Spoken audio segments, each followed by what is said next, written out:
اپنے وقت کے مزاج کو سمجھو. آج اللہ نے کچھ فیصلے کر دیے, کچھ فیصلے ہو چکے ہیں, کچھ فیصلوں نے ہونا ہے, کچھ فیصلے عمل پذیر ہو چکے ہیں, کچھ فیصلوں نے عمل پذیر ہونا ہے. یہ اللہ کا حکم اور فیصلہ تھا.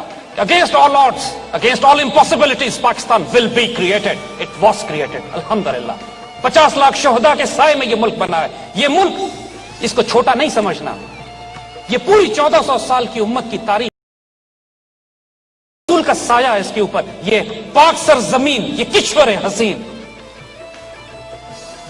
یہ سب ہلالی پرچم, یہ پرچم ستارہ و ہلال, رہبر ترقی و کمال, یہ ترجمان ماضی بھی ہے, شان حال اور جان استقبال بھی ہے, اور اس پر سایہ خدا ذوالجلال بھی ہے. مایوس مت ہونا کبھی. بات ذہن میں رکھو بچوں, اللہ کے فضل سے تمہیں بتائیں اس پاکستان کا پوٹینشل کیا ہے. ہمیں آج کہا جاتا ہے کہ اس پاکستان میں ہے کیا, یہ پاکستان رہے گا یا نہیں رہے گا, یہ پاکستان کیوں بنایا ہم نے.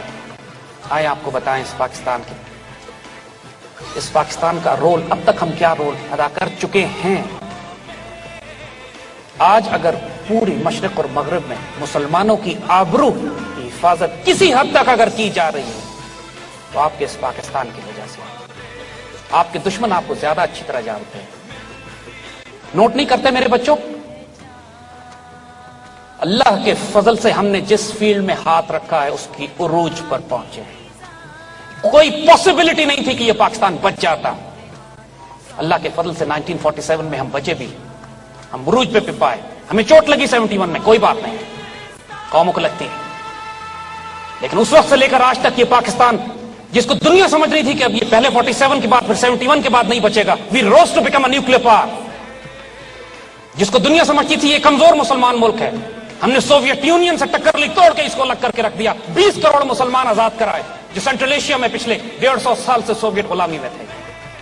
Pakistan air force is the only air force in the world جس نے بیک وقت Indian and Israeli aircraft کو ایئر ٹو ایئر کمبیٹ میں مار کے گرایا ہوا ہے. They are scared of us, they terrorized of اس.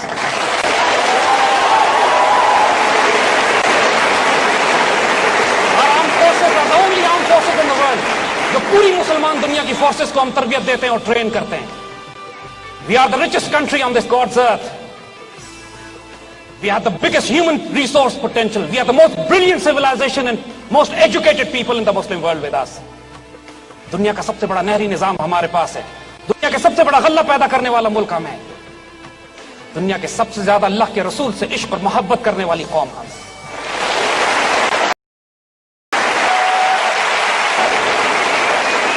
آپ خوش نصیب ہو کہ now the responsibility has been thrown at you.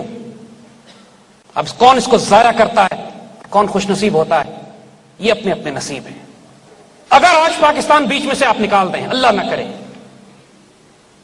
تو پھر پورے خطے میں, ایشیا میں کوئی اور چھوٹا ملک بھی نہیں بچے گا. نہ بھوٹان بچے گا, نہ نیپال بچے گا, نہ بنگلہ دیش بچے گا, نہ سری لنکا بچے گا. It is Pakistan which is holding this entire region together. آپ دیکھتے نہیں ہیں what kind of amazing nation we are. جب پورے ملک پہ سوسائڈ بامبنگز ہو رہی تھی, پورا ملک ڈپریشن اور مایوسی کا شکار تھا, اللہ کی طرف سے ایک حیرت انگیز سائن آتا ہے, out of nowhere we became the T20 world champion.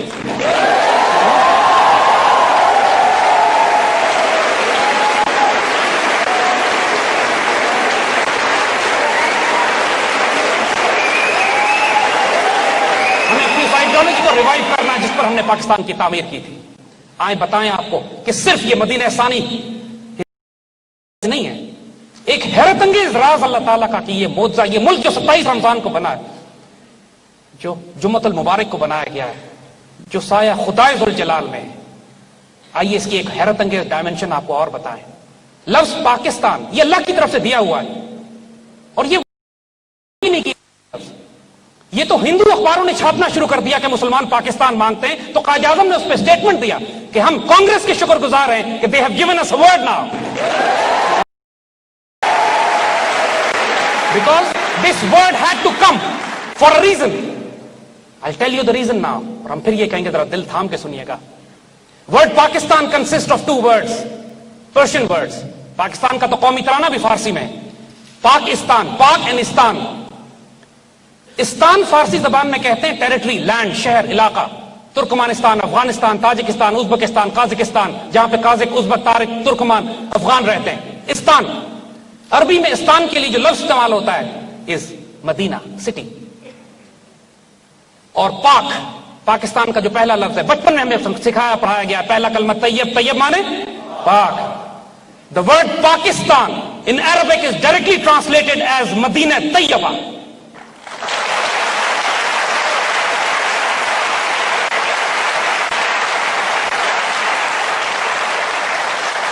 My dear children, realize the enormity of the task that has been given to you. Realize the time in which you have been born. اب ہم آپ کو وہی بات دوبارہ repeat کرتے ہیں. خوش نصیب ہو کے اس دور میں پیدا ہوئے ہیں. خوش نصیب ہو کہ اللہ تعالیٰ نے اپنی تقدیر اب تمہارے حوالے کرنی. تمہاری تقدیر اس کی تقدیر بنے گی. تمہاری رضا سے وہ لکھے گا کہ کیا کرنا چاہتے ہیں. لیکن شرط اس کی ایک دے دی ہے اس نے کہ محمد سے وفا تو نے تم تیرے. حضور صلی اللہ علیہ وسلم سے خیانت نہیں کرنا. Do not betray your Rasulullah. On the day of judgment, you should not be ashamed in front of him. A task was given to you. You abandoned it. علامہ اقبال ختم ہے معاملہ عشق رسول کا ان پر. اس سب کچھ کر کے he sacrificed everything he had and still ایک شعر جب وہ اپنا کہتے ہیں جس کے اوپر امت مسلمہ کی تاریخ میں ایسا کوئی شعر نہیں کہا گیا کہ جب آخر میں حضور صلی اللہ علیہ وسلم کو مخاطب کر کے فرماتے ہیں وہ جو سب کچھ کر چکا ہے اس کا حال دیکھیے کیا ہے. مخاطب کر کے کہتے ہیں اللہ تعالیٰ کو تو غنی از دو عالم من فقیر. مالک آپ دو جہانوں کے غنی ہیں، بادشاہ ہیں، کائنات کے مالک ہیں، میں فقیر ہوں. روز محشر روز رہائے من پذیر، قیامت کے روز میری ایک درخواست مان لیجیے گا. آپ دو جہانوں کے مالک ہیں، میں فقیر ہوں، صرف ایک درخواست کرتا ہوں آپ سے، ایک دعا کرتا ہوں، قیامت کے روز میری ایک درخواست مان لیجیے گا. اگر تم ہی بینی حسابم ناگزیر، اگر آپ یہ دیکھیں کہ میرا حساب کرنا اتنا ہی ضروری ہے، اگر آپ معاف کر دیں تو بہتر ہے، بے حساب مجھے جنت میں داخل کر دیں، معافی ہو جائے تو بہتری. لیکن اگر آپ یہ دیکھتے ہیں اگر تم ہی بینی حسابم ناگزیر از نگاہ مصطفیٰ اورا پنہا بگیر، میرا حساب رسول اللہ سے چھپا کے لیجیے گا ان کی نگاہوں کے سامنے.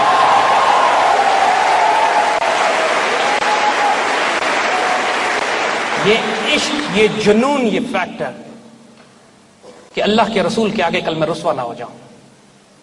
دس ڈروو اقبال، دس ڈروو قائد اعظم. آئیں آج ہم آپ کو ایک واقعہ اور سناتے ہیں. قائد اعظم کی نماز جنازہ علامہ شبیر احمد عثمانی نے پڑھائی تھی. اور شبیر احمد عثمانی بہت بڑے عالم دین، اسکالر، اور بڑے بڑے اسکالر اس زمانے کے قائد اعظم کے مخالف تھے. لیکن قائد اعظم کی نماز جنازہ علامہ شبیر احمد عثمانی نے پڑھائی.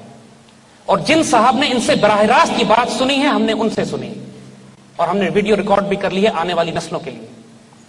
شبیر احمد عثمانی سے سوال کیا گیا کہ آپ نے قائد اعظم کی نماز جنازہ کیوں پڑھائی؟ تو وہیں جنازے پر کھڑے ہو کر وہ خطاب کرتے ہیں اور واضح کرتے ہیں پوری قوم کو اور آنے والی نسلوں کے لیے کہ قائد اعظم کا جب انتقال ہوا تو رات میں نے خواب میں رسول اللہ صلی اللہ علیہ وسلم کی زیارت کی، اور رسول اللہ صلی اللہ علیہ وسلم کے ساتھ قائد اعظم کھڑے ہوئے تھے، اور رسول اللہ ان کے کندھے پہ ہاتھ رکھ کر مجھے مخاطب کرتے ہیں اور ان کی طرف اشارہ کر کے کہتے ہیں یہ میرا مجاہد ہے.